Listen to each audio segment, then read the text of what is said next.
کے خطاب پر شکریہ کی تحریک پر مباحثے کا آغاز کیا۔ انہوں نے مرکز پر نشانہ سادھا اور بلا تاخیر ریاست کا درجہ بحال کرنے کی مانگ کی۔ انہوں نے کہا کہ آرٹیکل 370 کو منسوخ کر دیا گیا ہے اور ریاست کو مرکز کے زیر انتظام علاقے میں تبدیل کیا گیا ہے۔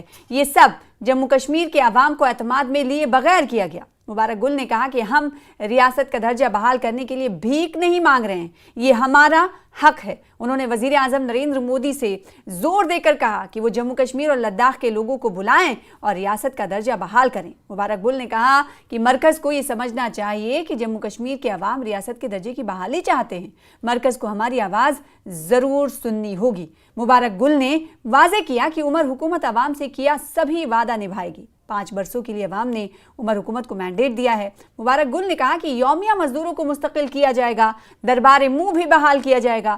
مبارک گل کے مطابق ریاست کو یوٹی میں بدلنے سے کوئی فائدہ نہیں ہوا، نہ جموں کشمیر کو نہ ہی لداخ کو، لہٰذا وزیر اعظم نریندر مودی کو جموں کشمیر کی ریاست کا درجہ بلا تاخیر بحال کرنا چاہیے۔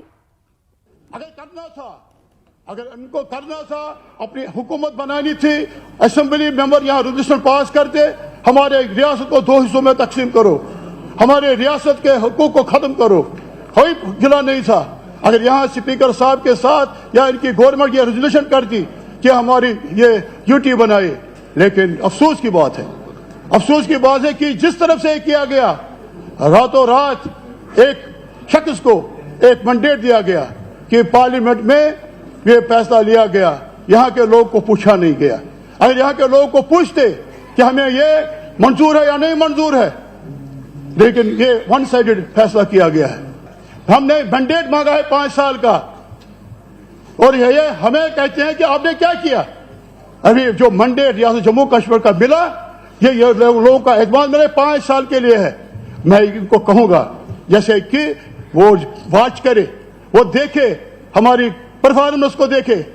ہم نے جو مینیفیسٹو کیا ہے 5 سال کے لیے، ایک ایک بات جو ہماری ہے وہ ہم کمپلیٹ کریں گے اپنے مینیفیسٹو میں۔